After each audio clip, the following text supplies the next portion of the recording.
And welcome back, everybody, to another episode of MLB DFS Quick Hits, your opening day edition for the 2022 fantasy baseball season. We are back at it yet again, Monday through Thursday, breaking it all down for you. Coming a day early as opening day is not till Thursday, April 7th, but we have the slate out on DraftKings, 7-game slate. Don't even have all the game totals. We have none of the game totals yet. To looking at DK Sportsbook, we have some of the spreads as the Royals are the Cleveland Guardians are minus 120 favorites at the Royals. The Twins are minus 115 at home against the Mariners. We got the Cardinals minus 210 against the Pittsburgh Pirates. Braves minus 200 against the Cincinnati Reds. Angels minus 120 against the Astros.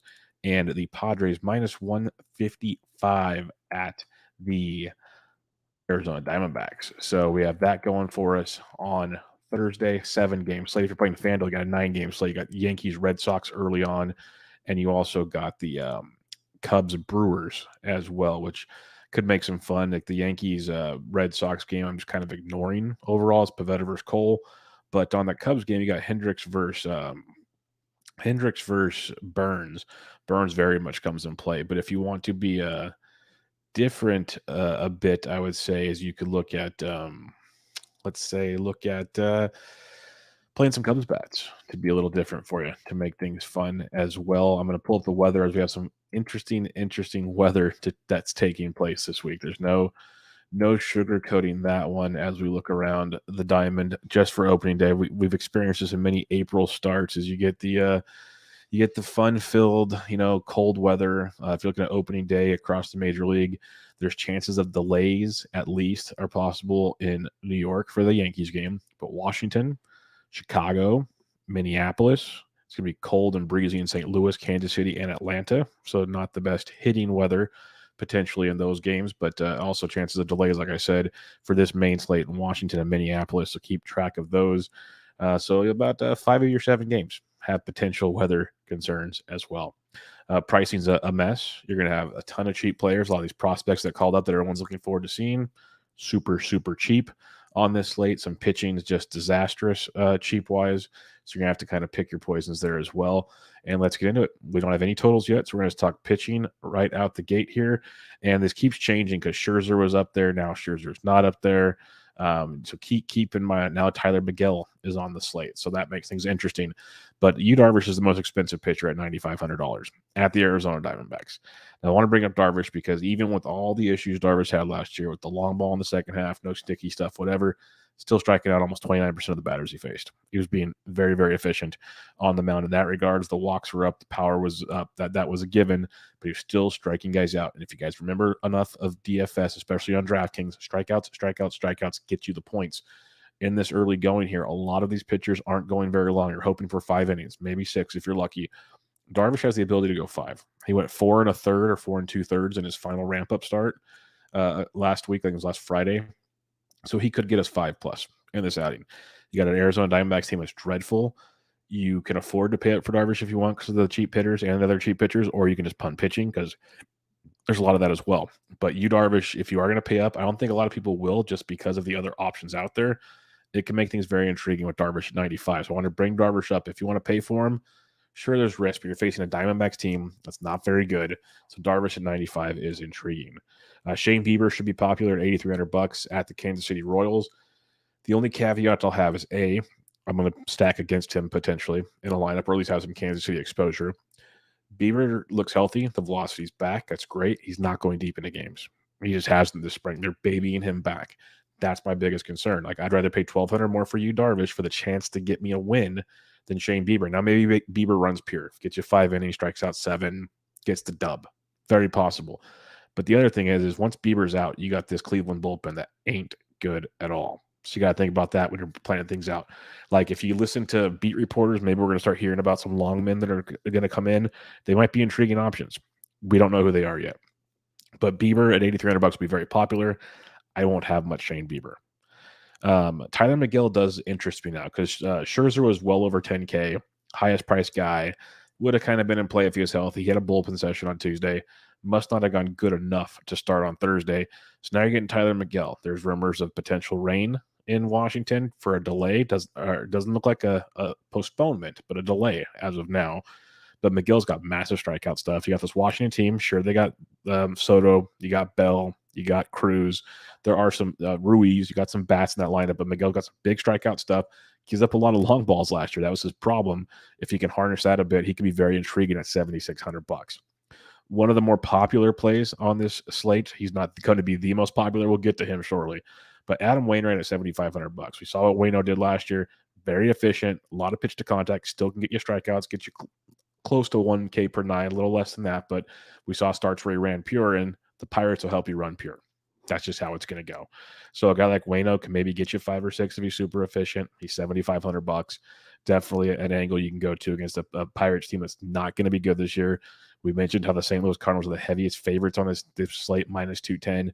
If you're a cash game player, those are kind of the things you look for. He's affordable, heavy favorite, beautiful recipe for Waino at $7,500. That's where Mcgill is a good tournament pivot for $100 more. Why most people flock to Wainwright, get some Mcgill, see what the Pittsburgh lineup looks like. Maybe you get some, Brian Hayes is supposed to be back. That's the reports on Tuesday.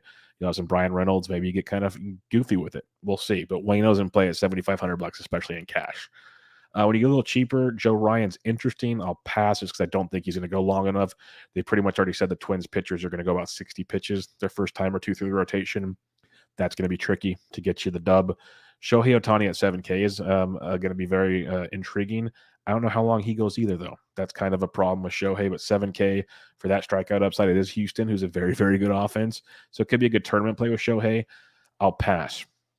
The pitcher everyone's going to use is Robert Ray. The reigning AL Cy Young Award winner, Robert Ray, is $6,300.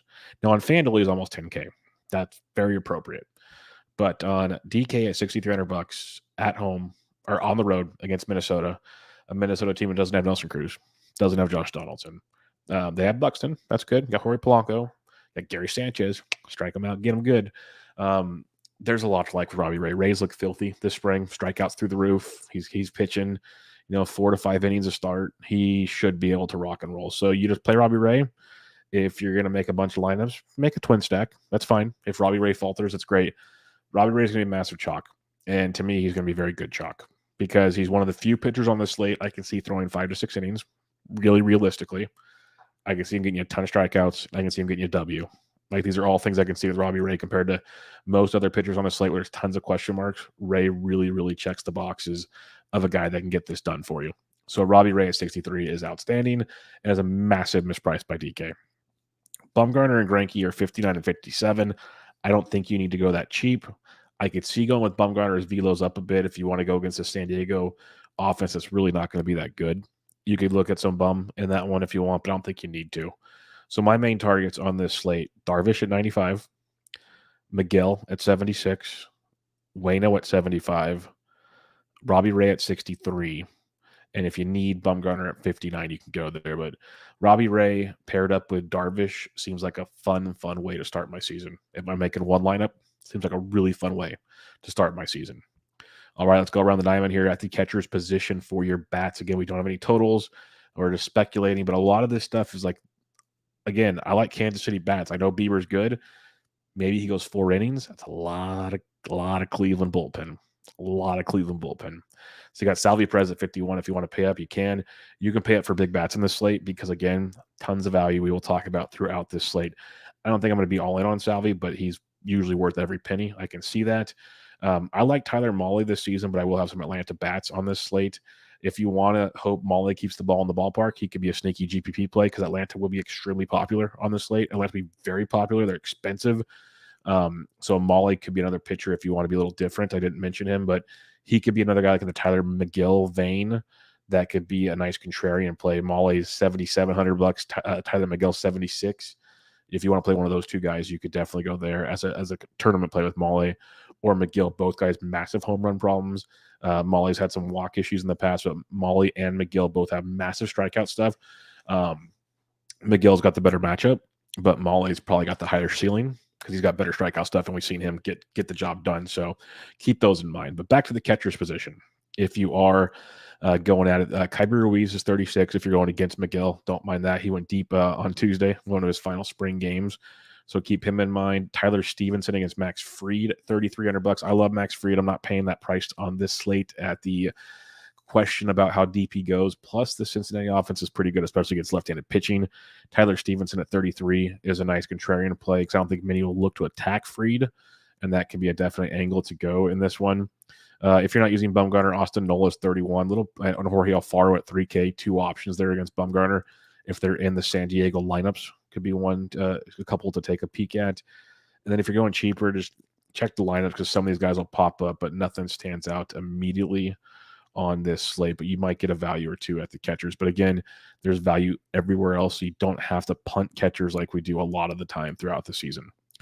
First base, you got Matt Olson at 57 is outstanding. If you aren't using Tyler Mahle, you got Olson in his first game in Atlanta in that ballpark against a pitcher that will give up the long ball. If he's one of the better pay up spots, the Cardinals will be the chalk.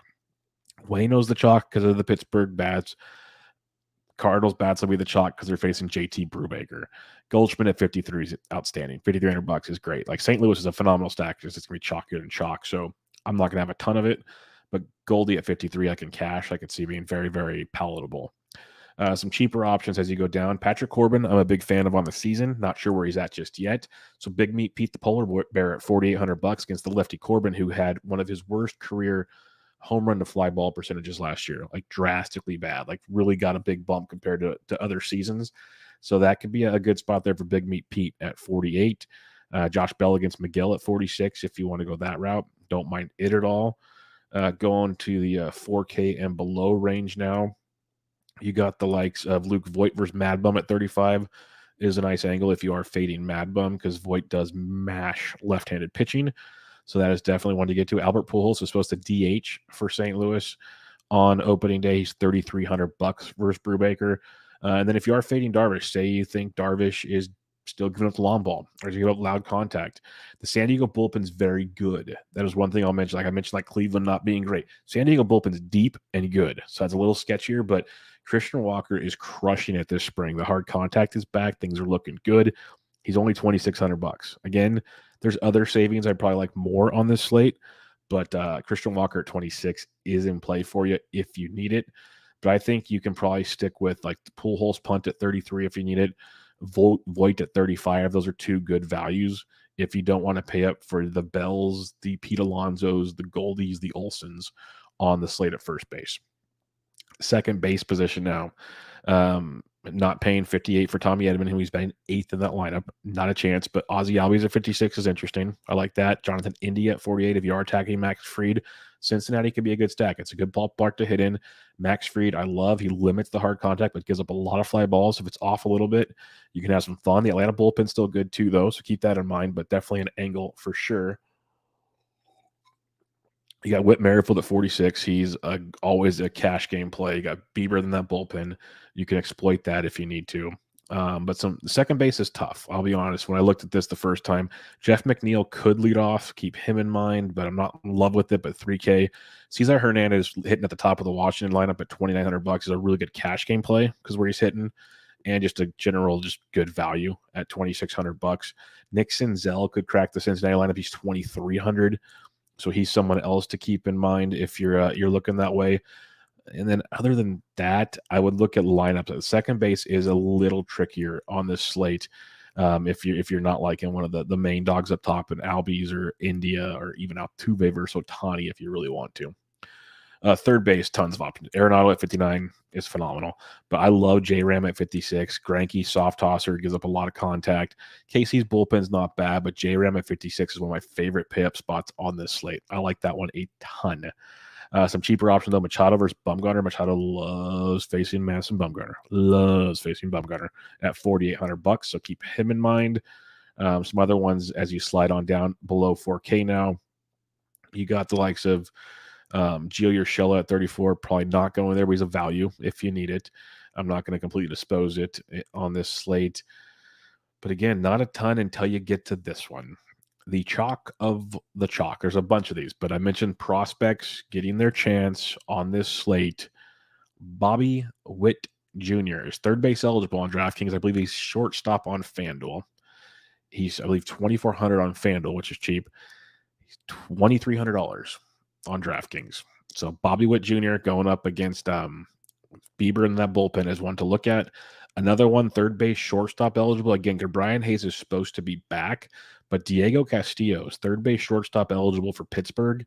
$2,100, crushing it this spring. He made the club, might find some playing time. So if he cracks the lamp, he's 21 as well against Wainwright. A lot of pitch to contact. So you can look at that. You got Castillo at 21, Witt at 23, two great values. Brian Hayes is at 39. That's a good value if he does start, which he's supposed to. So keep him in mind as well. Heading to the shortstop position, you got Carlos Correa, 5K, probably going to pass on that. I think Frankie Lindor at 46, watching him really get things back going this spring, going up against Corbin.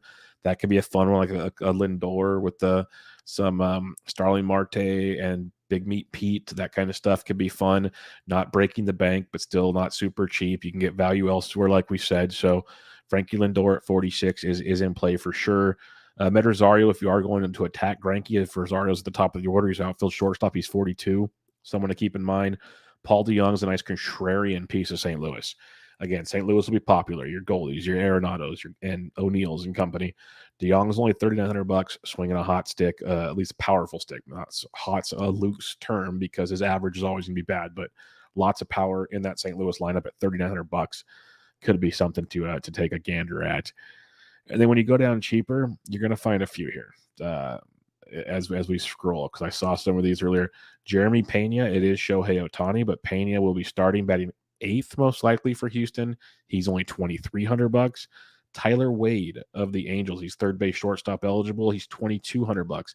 Lots of speed with Tyler Wade, so he's a guy that can do some damage for you as well.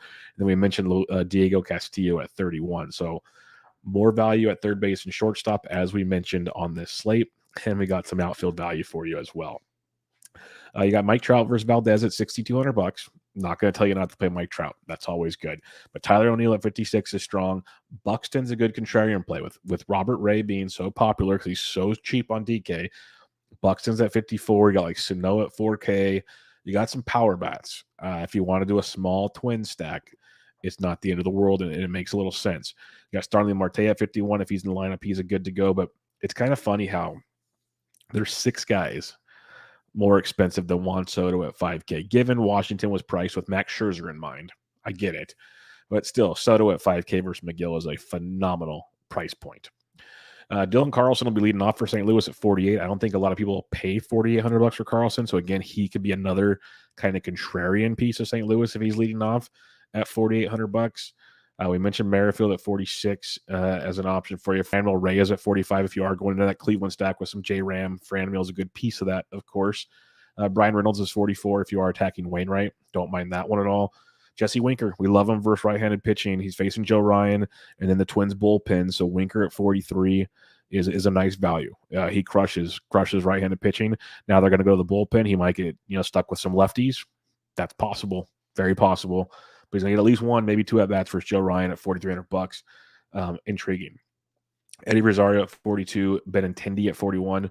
Both fun plays. Nelson Cruz is only 4K versus Tyler Mcgill.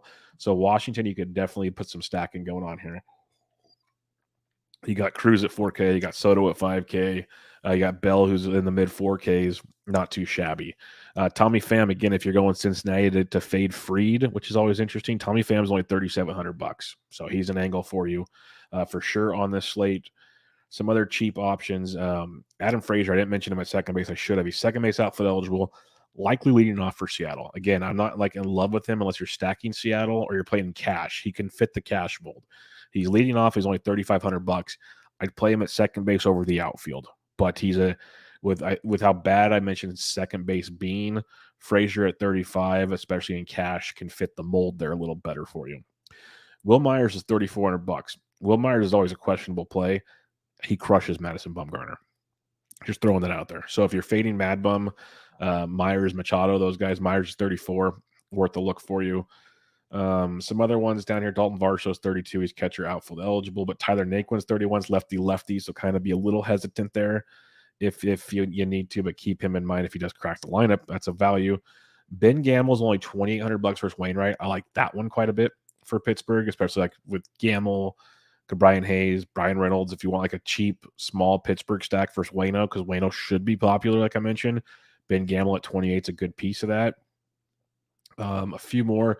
Yadiel Hernandez is 27. If you're going a big Washington stack, that's a good piece to mix with Soto and Cruz and Bell. At only 2,700, he should be batting fifth or sixth. So right behind that main core for you right there. So keep him in mind. But we got some fun ones coming up. Joe Adell is only $2,500 for Framber Valdez. I know Valdez is very good. Joe Adell at 25 is a great value. Just keep him in mind. It gets better, though, folks. I mentioned Nick Senzel earlier if you want to get freaky, but we got some more fun. We got to scroll, though. We got to scroll because DK wasn't planning ahead for this one. Julio Rodriguez of the Seattle Mariners against Joe Ryan is $2,100. Julio Rodriguez, one of the best prospects in all of baseball, is 21. So you can get Julio at 21 and Bobby Witt at 23. You can even sprinkle Joe Adell in at 25 if you're feeling frisky. It's that bonkers of a price point in this scenario. And there's one other one I need to find for you. And I'm just going to cheat and go to this and find him. Steven Kwan of Cleveland. He's an OBP guy, a little bit of pop, a little bit of speed. He's only $2,200. So you got value for days at this one. And that's what I mentioned. You got Kwan at 22, Julio at 21, Adell at 25, Diego Castillo at 21, Bobby Witt at 23. All very, very good players. I think Witt and Julio will be super chalky. And honestly, I like them a lot. So I think those are some strong plays. It kind of sucks that there's not a ton of pay-up pitchers. There will be for the Friday slate, that's for sure. But that kind of stinks. But it also means you can either leave money on the table, or you can get some of the big stacks we talked about with the Mets, with the Braves. Even if you want to go Astros versus Ohtani potentially, that could be interesting. But there's definitely some angles to go to in this one. So recapping your pitching real quick, I think Darvish at 95 is worth the price of admission. Always dicey with you, but I think we're going to see a lot better Darvish here, especially to start the season against an Arizona Diamondbacks team. So Darvish at 95. Molly and Mcgill at 77 and 76. Good tournament plays, good pivots off the popular plays. And their matchup, Molly with a higher ceiling, Mcgill better matchup.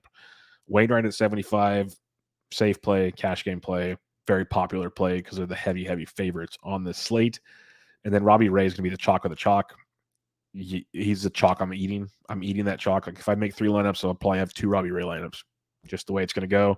I like him a lot at 6,300. And then Mad Bum at 59 is a good value if you need it, just to be a little different.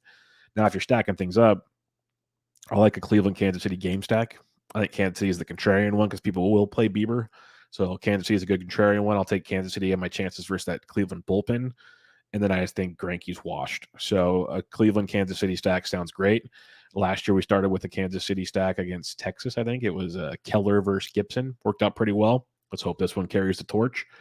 If you want to go San Diego versus Mad Bum, you can. Not one of my favorites. I think the Mets are intriguing versus Corbin. Seattle's very much intriguing versus Minnesota, especially some of the values you can get there.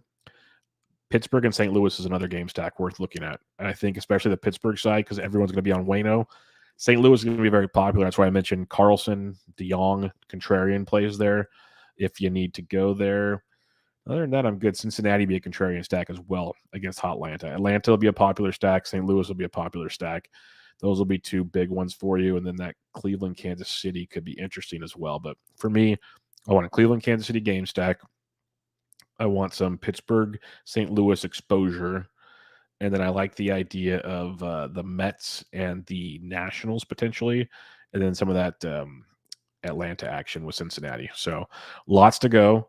Lots of lineups to watch. Lots of more news. It's only Tuesday night. We have all of Wednesday before Thursday's game start. Again, they start at 4:05 p.m. Eastern time. 7-game DK slate. The 9-game FanDuel slate starts at 1:05 p.m. Eastern time. So make sure you check all that out. If you have any questions, I'm on Twitter at BDentric. I am in the Fantasy Degens Discord. It's free. Come join us over there. Also, if you can go to MLB DFS Quick Hits on iTunes, give it a rate and review. Would appreciate it. And go to the Fantasy Degens YouTube channel. Get it all subscribe, thumbs up. That would help out a ton as well. And if you like season-long fantasy baseball, Benched with Bubba coming at you multiple times a week. Tuesdays, Bubba and the Bat Flip. Just recorded that before this. Recapping the Week 1 fab. Sometimes I'll have a guest on Wednesdays. And then on Thursdays, Bubba and the Bloom, which is awesome with Ryan Bloomfield. So come check out all that fun stuff. I got you covered for the baseball season. Written content, rotoballer.com, Fantrax HQ. and fantasy pros. Tons going on. Tons going on. So hope you guys are ready for the baseball season. It's going to be a fun one. Again, if you got questions, on Twitter at BDintric, Fantasy Degens Discord, free. Come hit me up. I'll get you in there. But good luck, everybody. This was MLB DFS Quick Hits, your opening day edition.